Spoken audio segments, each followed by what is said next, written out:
भव्या जब अपनी मामी के घर से लौटी तो वह एक बिल्कुल नई ही भव्या थी। वास्तव में उस पर अब उसका नाम जंचने लगा था। पहले वाली भव्या भी कोई भव्या थी? निरीह करुण व्यक्तित्व, पोलियो तन पर और दोहरा पोलियो मन पर, और तन मन की पीड़ा से कुचली हुई आत्मा। अब भव्या का बस एक हाथ ही पोलियोग्रस्त है।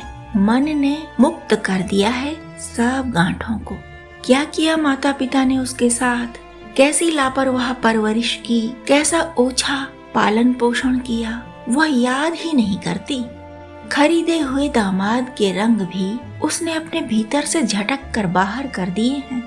न वह सास ससुर की धौंस याद करती है और न ही किसी की दी हुई उपेक्षा, न किया हुआ अपमान।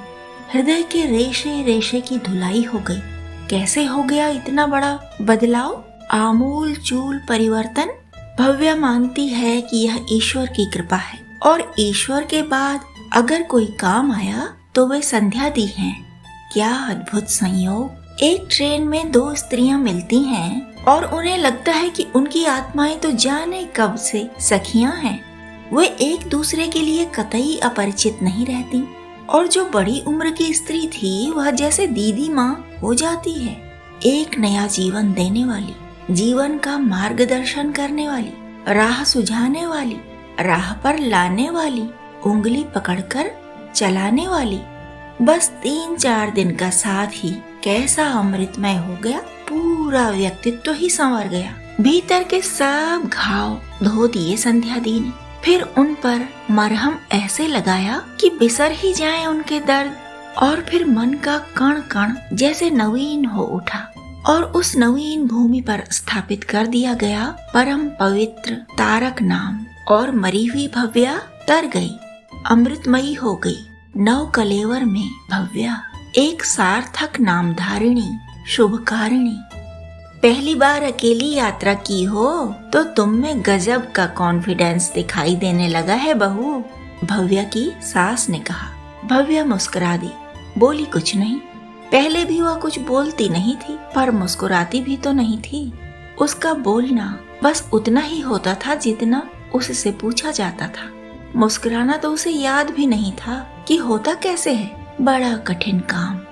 जब वह छोटी थी तो एक प्यारी आया के साथ रहती थी। माता पिता की बातों से दुखी, और उनके पास न होने से, साथ न होने से और भी दुखी। ऐसी बच्ची क्या मुस्कुरा सकती है? पर आया इतनी अच्छी कि प्रयास करती ही रहती तब तक जब तक कि दुखी बच्ची मुस्कुरा न दे। इसके लिए वह कहानियां सुनाती, चुटकुले सुनाती, गीत गाती, बच्ची को झूला झुलाती, गुदगुदाती, सहलाती, थपकाती और भांति भांति के अभिनय करती, और इन सब के साथ बहुत सारी बातें सिखाती रहती। बस वही एक थी जिसने भव्या के लिए बचपन में मुस्कुराना संभव किया। फिर एक दोस्त मामी मिली, पर उनसे मिलना ही बहुत कम होता था। जाने वह कैसी जादूगरनी थी। भव्या के भीतर की पीड़ा के सूत्र पकड़कर ऐसे बात करती जैसे वे तो कोई और ही बात कर रही हैं, किसी और के बारे में ही बात कर रही हैं। किस्से कहीं और के सुनाती और रेशे कहीं और के सुलझाती। आया के बाद बस वे ही सहारा दे पाई भव्या के मन को। तभी तो जब मन ने तनिक राहत पाई तो फिर वह उन्हीं की ओर दौड़ा। कितने वर्षों बाद अपने भीतर की बीमार दुनिया को दवा देने जा पाई वह अकेले। और जब गई तो रास्ते में खराब हुई ट्रेन में मिल गई संध्या दी, पूजा भाभी की बड़ी बहन, दूर की रिश्तेदार, लेकिन बन गई सबसे अधिक अपनी। पूजा भाभी से ही कभी थोड़ी बात हो जाती थी फोन पर तो बड़ी राहत सी लगती थी। मिलने तो जा ही कैसे पाती उनसे। घर का पहरा इतना कड़ा है कि दिल खोलकर बात करना असंभव ही रहता, तो मिलकर भी क्या लाभ होता। उससे अच्छा यही था कि अवसर की ताक में रह रहकर कभी कभी बात हो जाए फोन पर। बस तनिक सा स्नेह लेप मिल जाता था उनसे, थोड़ी सी जीवनी शक्ति मिल जाती थी। उस घूंट घूंट के सहारे ही जीना होता रहा, वरना इतनी प्रतिकूलता तो कुछ भी करा सकती थी।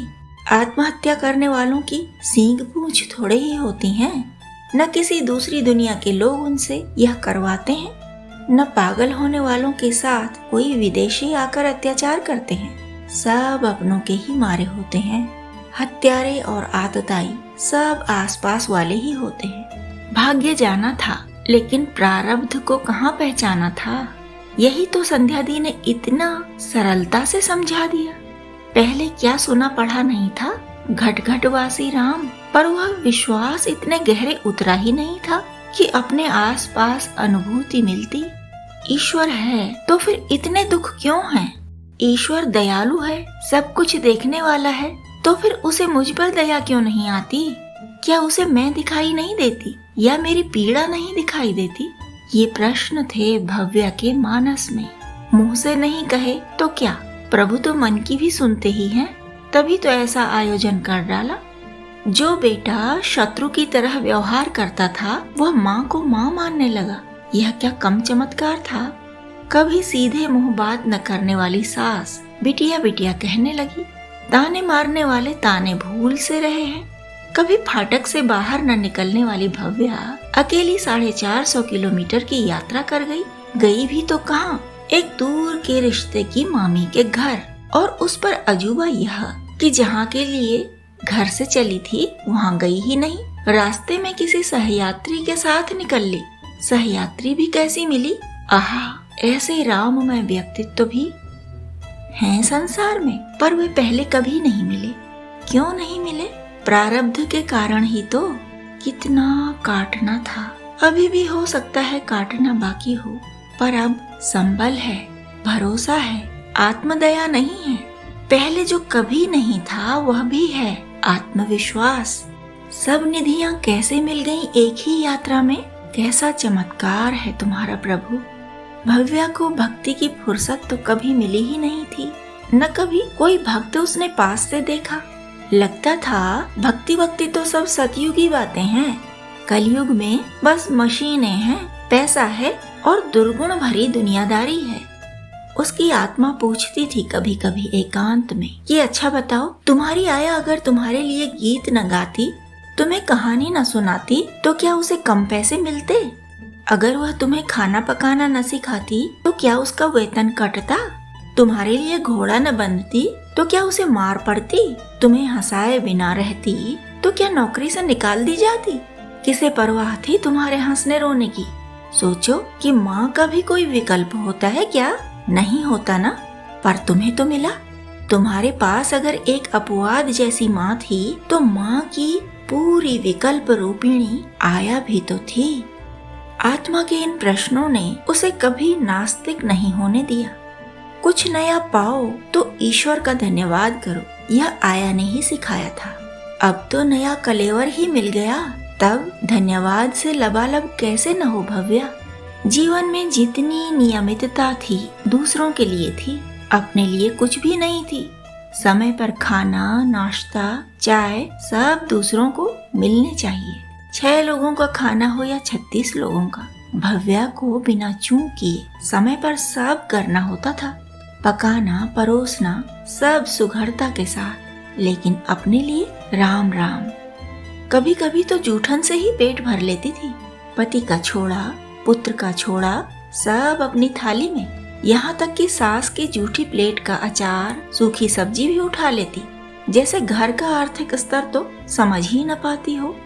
गाड़ियों साड़ियों से निर्लिप्त, बैंक बैलेंस से अनभिज्ञ, व्यवसायों के फैलाव से अनजान, बस एक ही चिंता, एक ही बोझ, सबको समय पर सब कुछ मिल जाए, वह भी उनकी पसंद का, उनकी सुविधा का। और ईश्वर, अरे उसके तो होने न होने पर ही मति डांवाडोल थी ना। क्या पता है भी, या यूं ही कहती थी आया दुनिया से सुन सुना कर। वैसे कभी आया कि कोई बात झूठी तो नहीं निकली। परियों की कहानियों के अलावा वह भी तो आया ने ही बता दिया था थोड़ा बाद में कि परियां वरियां पता नहीं कहाँ होती हैं। हमारे आसपास तो कहीं नहीं होती, शायद दूसरी किसी दुनिया में चली गई होंगी और उनकी कहानियां यहीं रह गई होंगी। पर ईश्वर है, यह अटल सत्य है। भव्या ने पूछा था, क्या तुमने देखा है भगवान को? आया बोली थी, बस यही समझ लो देखा है। वह देखे सुने से भी अधिक सच है। बिटिया, आँख का देखा भी झूठ हो सकता है, कान का सुना भी झूठ हो सकता है, पर ईश्वर कभी झूठ नहीं हो सकता। वह भी कितना बड़ा सच था, अब भव्या की समझ में आ पाया। संध्या दी ने कहा था, दुख पहले कट गए तो आगे के लिए राहत है ना। अब तो तुमने कांटे बोए नहीं हैं आगे के लिए, और पीछे के कांटों से तुम निपट चुकी। अब सब छोड़ दो राम जी पर। जैसे कर्तव्य निभाती आई हो, आगे भी निभाती रहो। लेकिन एक बात यह भी सोचो कि राम जी का सबसे बड़ा उपहार तुम्हारा जीवन है। इस जीवन को संवारो भी, संभालो भी। अपने प्रति लापरवाही करोगी तो राम जी को कैसे अच्छा लगेगा। सच में एक नाम इतना कुछ बदल सकता है कि बदला हुआ सबको दिख रहा है। कहा ना सास की सेवा के लिए आने वाली नर्स ने कि भाभी कोई तो राज है, तुम घूमने गई कुछ दिन के लिए और खिल गई। यह खिलना कैसा अद्भुत था। जब उसने जाना समझा तो उसके भीतर सोई हुई आध्यात्मिकता भी जाग उठी। बस उसका भी सीखना होने लगा, और सेवा गुरु दक्षिणा रूप में भव्या के लकवाग्रस्त हाथ की मालिश, थके पैरों की मालिश और रोज की साझी चाय भी दोनों के लिए जैसे जीवन दायिनी प्रेम रस की प्याली ही हो गई।